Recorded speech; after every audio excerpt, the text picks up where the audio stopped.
దక్షిణాసియాలో జరుగుతోన్న యుద్ధం శుభకార్యాలపై కూడా తీవ్ర ప్రభావాన్ని చూపిస్తోంది. పెళ్లికి నలుగురిని పిలిచి భోజనం పెట్టే పరిస్థితి కూడా కనిపించడం లేదు. ఎల్పీజీ కొరత రోజురోజుకి తీవ్రంగా ఉండడం, కట్టెలకు కూడా డిమాండ్ పెరగడంతో పెళ్లిళ్లకు వచ్చే అతిథులకు భోజనాలు పెట్టగలుగుతామా లేదా అని నిర్వాహకులు ఆందోళన చెందుతున్నారు. ఇప్పటికే కమర్షియల్ గ్యాస్ బుకింగ్ దాదాపుగా నిలిపివేయడంతో వంట గ్యాస్ కొరత కారణంగా హోటళ్లు, రెస్టారెంట్లు కూడా మూతపడుతున్న విషయం తెలిసిందే. గ్యాస్ కొరత తీవ్రత రోజురోజుకి పెరగడంతో వివాహ శుభకార్యాలతో పాటు నిశ్చితార్థాలు, గృహప్రవేశాలు, ఇతర ఫంక్షన్లపై తీవ్ర ప్రభావం కనిపిస్తోంది. ఈ నెల 18 నుంచి మంచి ముహూర్తాలు ఉండడంతో పెళ్లిళ్ల సీజన్ మొదలవుతోంది. ఫిబ్రవరి 18 నుంచి మే నెల 9 వరకు వివాహ ముహూర్తాలు ఎక్కువగా ఉన్నాయి.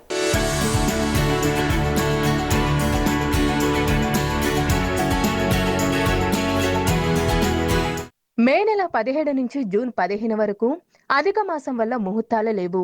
దీని తర్వాత మళ్లీ ముహూర్తాలు ఉన్నాయి. యుద్ధం ఎప్పుడు ముగుస్తుందో తెలియడం లేదు. మరొక వైపు ఇప్పటికే వేల మంది ఫంక్షన్లకు ఏర్పాటు చేసుకున్నారు.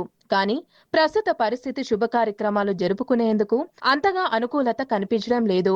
ఇప్పటికే ఫంక్షన్లు బుక్ చేసుకున్న వారి పరిస్థితి అగమ్య గోచారంగా ఉంది. కమర్షియల్ గ్యాస్ బుకింగ్ నిలిపివేయడంతో క్యాటరింగ్ నిర్వాహకులు తీసుకున్న అడ్వాన్సులను తిరిగి ఇచ్చే ఆలోచనలో క్యాటరింగ్ నిర్వాహకులు తీవ్ర ఆందోళనతో ఉన్నారు. శుభ కార్యక్రమాలకు ఆహ్వానాలు పంపిన వారు, పెళ్లిళ్లు, ఇతర శుభకార్యములకు వచ్చే అతిథులు పసందైన విందు భోజనాలు పెట్టగలమా అనే విషయంలో ఆందోళనతో ఉన్నారు. వివాహం జీవితంలో అత్యంత ముఖ్యమైన ఘట్టం. బంధువులు, స్నేహితుల సమక్షంలో ఘనంగా వివాహం జరుపుకోవాలని అందరూ అనుకుంటారు.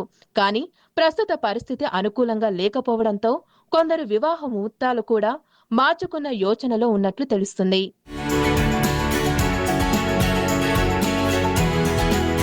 వివాహ వేడుకలు, ఫంక్షన్లకు నగర శివారు ప్రాంతాలే కేర్ ఆఫ్ అడ్రస్. రాష్ట్రంలో అత్యధిక ఫంక్షన్ హాళ్లు ఉమ్మడి రంగారెడ్డి జిల్లాలోనే ఉన్నాయి. సాధారణ ప్రజలతో పాటు ధనవంతులు శుభ కార్యక్రమాలు జరుపుకునేందుకు వారి అవసరాలకు తగ్గట్టుగా ఇక్కడ ఫంక్షన్ హాళ్లు ఉన్నాయి. ఖరీదైన రిసార్ట్లు, 5 నక్షత్రాల హోటళ్లు ఉన్నాయి. రోజుకు ₹1,00,00,000 వరకు అద్దె వసూలు చేసే ఫంక్షన్ హాళ్లు శివారుల్లోనే అనేకంగా ఉన్నాయి. దీంతో 2 తెలుగు రాష్ట్రాలకు చెందిన ప్రముఖులు ఎక్కువ మంది తమ కుటుంబ ఫంక్షన్లను శివారుల ఫంక్షన్ హాల్లో జరుపుకుంటారు. ఉమ్మడి జిల్లాల్లో దాదాపు 2,000కు పైగా చిన్న పెద్ద ఫంక్షన్ హాళ్లు, కమ్యూనిటీ హాళ్లు ఉన్నాయి. ప్రస్తుతం పెళ్లిళ్ల సీజన్ కావడంతో ఇవన్నీ కూడా జూన్ వరకు బుక్ అయ్యాయి. డిమాండ్ ఎక్కువగా ఉండటంతో ప్రతి ఫంక్షన్ హాలు ఒకరోజు, 2 లేదా అంతకంటే ఎక్కువ ఫంక్షన్లు జరుపుకునేందుకు బుక్ అయ్యాయి. వేసవి కావడంతో రాత్రి ఫంక్షన్ల కోసం ఏసీ రూముల కంటే 6 బెట్ట ల్యాండ్ లో వేడుకలు ఏర్పాట్లు చేసుకుంటున్నారు. ఈ ఫిబ్రవరిలోనే ఉమ్మడి రంగారెడ్డి జిల్లాలో కేవలం ఫంక్షన్ హాలలో 15,000 వరకు పెళ్లిళ్లు జరుగుతున్నట్లు అంచనా. ఇక రిసార్ట్లు, ఫామ్ హౌస్లు, ఇళ్ల వద్ద కూడా భారీ సంఖ్యలో పెళ్లిళ్లు జరుగుతున్నాయి. పెళ్లిళ్ల సీజన్ మొదలైతే ఎన్నో వర్గాల వారికి ప్రత్యక్షంగా, పరోక్షంగా ఉపాధి దొరుకుతుంది.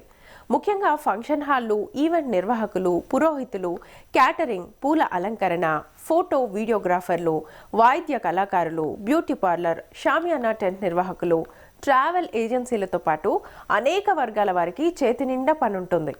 యుద్ధ ప్రభావంతో వీరందరి ఉపాధిపై ఎంతో కొంత ప్రభావం పడే అవకాశం ఉంది.